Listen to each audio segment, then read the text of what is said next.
Hello la famille, j'espère que vous allez bien. Moi, je vais super bien et très contente d'être avec vous aujourd'hui pour cette nouvelle vidéo, oui, à la demande de beaucoup d'entre vous.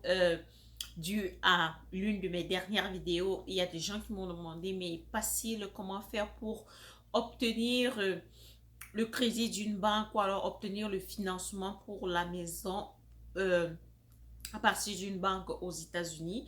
J'ai donc pris du temps, je suis venue ici maintenant pour vous expliquer qu'est-ce qu'il vous faut et qu'est-ce qu'il ne vous faut pas. Donc, asseyez-vous bien. Bonjour déjà à vous tous qui est nouveau. Moi, c'est Passy le Beauty. Très contente de vous avoir avec moi. Je suis là pour vous servir en ce qui concerne la beauté du corps, la beauté du cœur, la beauté intérieure. Donc aujourd'hui, nous allons faire cette vidéo spéciale sur comment obtenir un financement bancaire pour l'achat d'une maison. Oui, j'ai fait une vidéo dernièrement et il y a eu, je lis tous vos commentaires et il y a quelqu'un qui a dit, s'il te plaît, est-ce que tu pourrais pourrait nous faire une vidéo comment obtenir un financement bancaire pour l'achat d'une maison. Déjà, acheter une maison aux États-Unis, c'est très facile. Tant que tu respectes ces 4 choses que je vais vous citer ici aujourd'hui, l'achat d'une maison, il est facile. Je vais prendre mon book note parce que pour que je ne me trompe pas, moi-même avant de commencer à faire la recherche, il a fallu que je fasse des recherches, que je me renseigne et tout. Donc, j'ai dû écrire tout dans mon notebook là. Oui, c'est là où j'écris tout ce qui concerne YouTube, mes savons et tout. C'est là que je note tout. Donc, je me suis dit, pour vous faire une vidéo, il faudrait que je mette les choses en ordre, comme j'ai fait là. Que je mette les choses en ordre pour pouvoir bien vous expliquer qu'est-ce qu'il faut faire et qu'est-ce qu'il ne faut pas faire. Déjà, les critères d'achat d'une maison, ça c'est juste un petit peu ce que je vous donne pour le début. Moi, pour chercher une maison, je me fixe sur certains critères. J'ai des enfants et je suis que même si je vivais seule, j'aurais regardé peut-être les mêmes choses.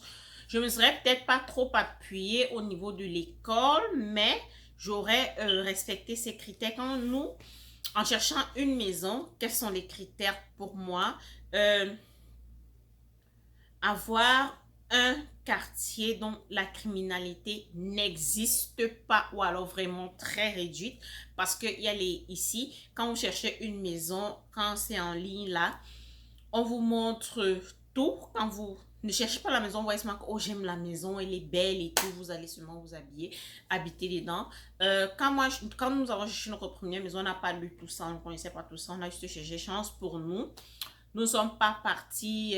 En fait, on ne cherchait pas à fond sur Internet quelle était la criminalité dans le quartier ou alors la qualité de l'école ou quoi que ce soit. On avait juste regardé un peu où le quartier était situé et on a vu que oui, la criminalité, elle est réduite. Il n'y a pas de problème. On peut habiter dedans. Mais quand vous cherchez sur Internet, ne voyez pas seulement les photos de la maison. Déjà, oui, vous avez les premiers critères, c'est d'aimer la maison dans laquelle nous allons habiter. Donc, nous regardons toujours d'abord est-ce qu'elle est belle, est-ce qu'elle nous convient et tout. Mais regardez le degré de criminalité. On va vous mettre ça en ligne. Regardez si vous avez l'enfant, regardez la qualité du school district. Oui, il y a les écoles privées, mais pour moi, c'est trop cher pour rien. C'est pas en allant mettre ton enfant dans une école privée qui sera Bill Gates. C'est vrai, en étant dans les écoles privées, ils obtiennent des bourses et tout ça. Mais dans les écoles publiques aussi, ils obtiennent beaucoup de bourses. L'essentiel est que ton enfant soit parmi les premiers et il obtient sa bourse. Donc, il y a ça. Je cherche où il y a des bonnes écoles publiques.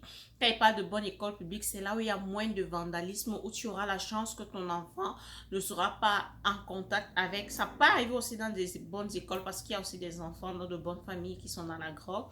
Mais tu mets tous les avantages de ton côté en choisissant les bonnes écoles publiques. Et quand on met les critères de bonnes écoles publiques en ligne, il y a la qualité de l'enseignement, on te met le score des élèves, il y a le degré de criminalité dans l'école, dont les enfants qui prennent de la drogue, le vandalisme et tout, on te met aussi ça. Donc, il y a ça que je regarde aussi en cherchant la maison. Il y a l'accès à la route. Est-ce qu'il y a le bus qui circule par là? Même si tu es véhicule, tu veux regarder ça, tu ne sais jamais. Est-ce qu'il y a l'accès au bus? L'autoroute est à combien de minutes de cette maison? L'aéroport est à combien de minutes? Donc, tu regardes tous ces paramètres-là avant de prendre la maison. Ça, c'est pour ma part. Un financement bancaire pour l'achat d'une maison. C'est vrai, il y a des gens qui achètent des maisons cash, c'est très rare.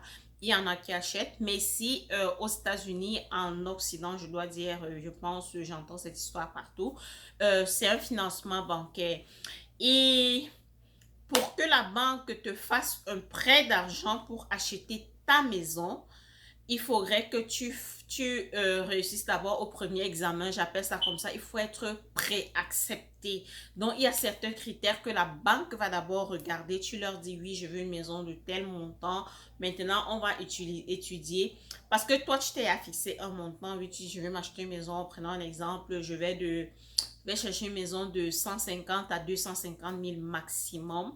Je me fixe ce montant-là et tu vas à la banque, tu demandes, tu expliques au banquier ce que tu veux et on va d'abord te faire le prêt, je passe moi en anglais, en fait, une préacceptation, disons ça comme ça.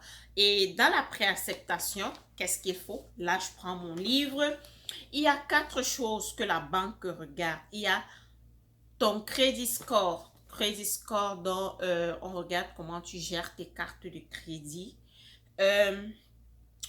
Debt income ratio, on regarde les dettes que tu as, le salaire que tu as, ça c'est dette. Et on va regarder aussi ton boulot, l'historique de ton travail depuis que tu es aux États-Unis ou alors si tu es citoyen américain depuis que tu travailles, on va regarder ton historique de travail. Et ces 4 choses-là sont celles sur lesquelles je vais vraiment partir en détail. On commence par le crédit score. On regarde ici comment est-ce que tu gères tes cartes de crédit. Dans le crédit score, il y a plusieurs autres choses. Je suis pas experte en crédit score, mais je vous dis déjà, dans le crédit score, on va regarder ce qui, en fait, tout ceci tourne autour d'une seule chose. Comment est-ce que tu gères tes cartes de crédit? Est-ce que tu payes à temps?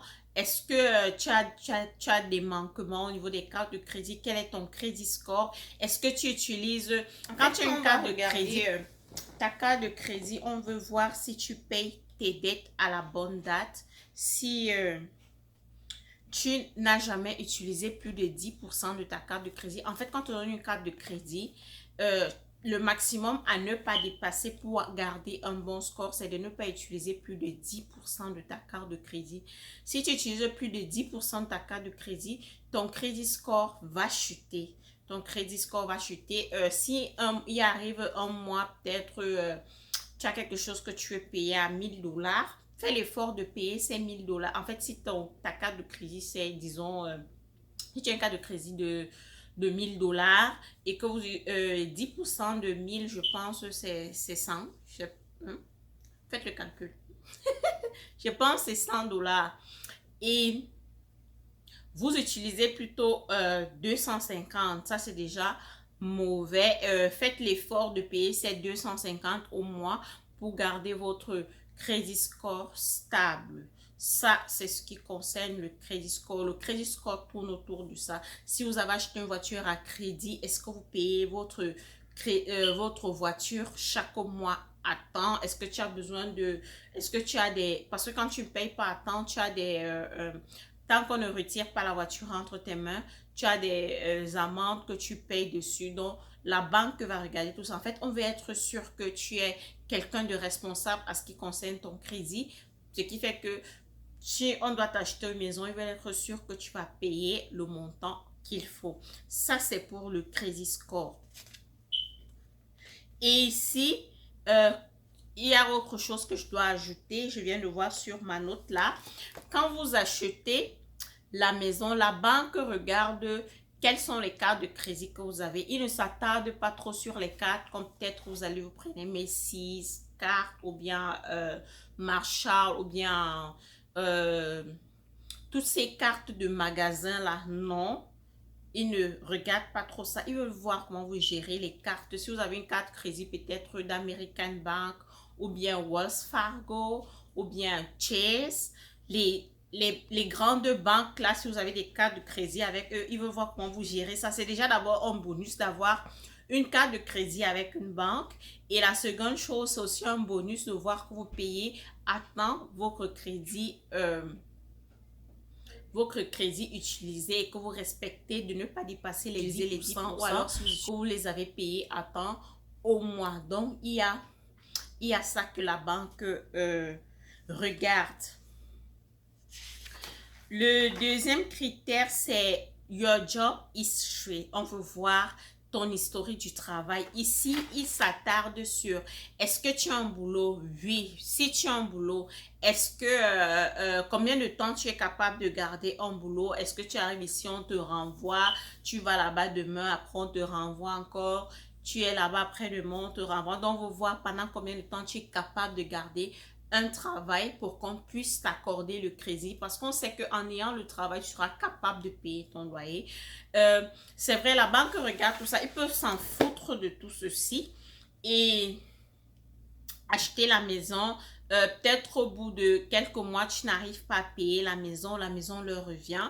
Mais je ne connais pas quelle autre chose il y a dedans parce qu'ils prennent le temps de vérifier tout ça, de vérifier tout ceci avant de vous faire un prêt d'argent. Non, il faut vraiment veiller sur comment vous gérez vos cartes de crédit, comment vous faites vos paiements et le boulot. Sachez être fidèle à un travail pendant une longue période. Moi, je ne comprenais pas avant parce que je travaille ici, dès que je vois, j'ai les longues. Cherchez à rester au moins un an, des choses comme ça, 6 mois, 1 an, 6 mois dans un boulot avant d'aller à un autre. Et sachez que oui, et on regarde l'historique, pourquoi vous avez quitté le boulot, parce qu'il y a un salaire mieux que celui-là là-bas, ou alors pas parce qu'on vous a renvoyé ou bien parce que vous avez volé, non, mais parce qu'il y a mieux ailleurs que ce que vous faites maintenant. Donc, c'est ce qu'ils veulent regarder, votre historique de travail. Est-ce que vous gérez bien? Est-ce que vous restez longtemps dans un boulot? Il y a ça dont ils regardent. Après, on va regarder le debt ratio. Le ratio ici de votre dette est le ratio est calculé par rapport à votre salaire. On regarde, vous êtes peut-être étudiant, comme moi je vais à l'école, on regarde si vous avez la dette de l'école, c'est pas mauvais, ça ne leur pose pas de problème. On sait que tout le monde a une dette. Vous avez la dette de l'école, vous avez peut-être acheté aussi une voiture à crédit.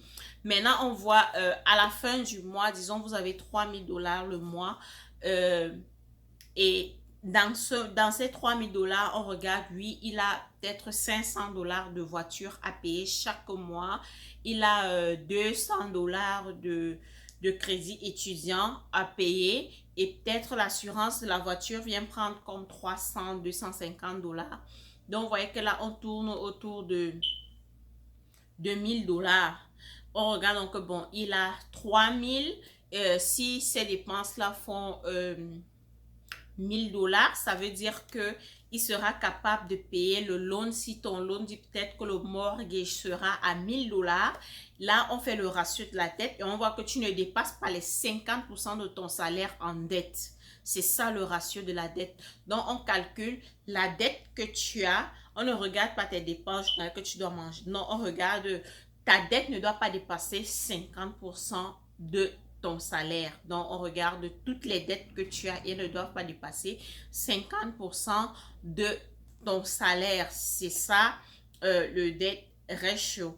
Le troisième point ici, le quatrième, là c'était le troisième. Le quatrième point, c'est cash on hand. Cash on hand, c'est ce que tu as dans la banque. Qu'est-ce que tu as? Pourquoi on veut... en fait, pour l'achat d'une maison, il faut... la majorité, c'est 3% du montant de la maison. Donc, tu dois avoir au moins 3%. Ça dépend de chaque banque. J'ai vu, il y a des 8%, il y a des 6%. Ça dépend de chaque banque. En fait, la banque dans laquelle tu vas te demander, disons, si c'est 3%, va te demander donc, ils veulent voir que tu as 3% d'argent dans le compte bancaire pour pouvoir faire le dépôt. Parce que pour avoir le crédit bancaire pour l'achat d'une maison, tu devrais déjà avoir de l'argent dans la banque pour pouvoir faire un déposit, qui est une assurance dont il y a un certain montant que tu dois acheter. Tu vas pas seulement aller là, ton corps, tes mains à la banque pour acheter une maison alors que tu n'as rien gardé. Donc, première des choses, si vous voulez acheter de la maison, économiser. Mettez-vous en tête, je vais acheter une maison de 100 dollars, je vais économiser de 100 000 dollars, je vais économiser pendant 1 an ou 2 ans l'argent du down payment. Et le plus vous économisez, le moins vous avez la dette avec la banque. Ne vous fixez pas seulement que non, je vais avoir seulement les 3%. Pour ma part, je pense, en fait, s'il y a quelque chose que j'ai appris en comptabilité, plus ta dette est longue, plus les intérêts sont grands et plus la banque bénéficie et toi tu perds. Donc, ce qu'il faut faire, c'est économiser peut-être ton argent pendant 1, 2 ou 3 ans. Il y a des gens qui vont à 5 ans économie. Tu peux te retrouver avec 30 000 dollars dans le compte en banque. On voit, tu as 30 000 dollars. C'est ce que tu veux mettre en dépôt pour acheter ta maison. Tu veux une maison de combien et tout. Tu vois, en déposant 30 000 dollars, tu as réduit ta dette. Là, en déposant 30 000, si la maison est à 100 000 et tu déposes 30 000, ça veut dire que tu as 70 000 qui sera ce que tu vas payer à la banque et ils font le plus souvent l'achat de la maison 30 ans. Ou alors tu peux aller à moins, donc on va calculer ton mortgage par rapport à ça. Tu vois qu'en diminuant le prix du montant de la maison, c'est toi qui es bénéfique parce que payer les intérêts de 80 000, c'est différent de payer les intérêts de 70 000 ou alors 90 000, c'est différent. C'est vous qui bénéficiez et la maison vous revient. Donc, en quelque sorte, je ne suis pas entrée dans des détails expliqués. Donc, voilà en gros ce qu'il vous faut pour l'achat d'une maison. Avoir un bon crédit score. Donc, bien gérer vos cartes de crédit, payer vos cartes de crédit à temps, payer si vous avez une voiture à crédit, si vous avez un crédit quelque part comme l'achat d'une voiture, payez votre voiture chaque mois à temps, on veut voir ça. Essayez de garder un boulot au moins 6 mois, 1 an. Là, on est sûr que oui, vous avez un salaire fixe pour pouvoir payer la maison parce qu'ils vont mettre leur argent dedans. Vous achetez la maison chez quelqu'un dont la banque va verser tout cet argent à une personne. C'est pas la maison de la banque. Donc, ils prennent leur argent, ils versent à cette personne parce qu'ils savent qu'ils vont récupérer chez toi avec des intérêts. Donc, ils doivent être sûrs que tu auras l'argent capable, tu auras le salaire fixe pour pouvoir payer cet argent. Il faut avoir cette assurance-là que tu vas pouvoir rembourser leur argent. Ça, c'est le boulot. Et vous devez avoir debt ratio. Votre salaire doit être 3 fois plus grand. Disons ça comme ça, mais ça doit pas, vos dettes ne doivent pas dépasser 50% de votre salaire. Donc, disons que vous devez avoir un salaire 3 fois plus grand que vos dettes pour pouvoir avoir l'achat de la maison. Vous pouvez avoir un mauvais crédit score et avoir la chance d'être accepté pour l'achat d'une maison parce que vous avez respecté le reste. Donc, il y a ça.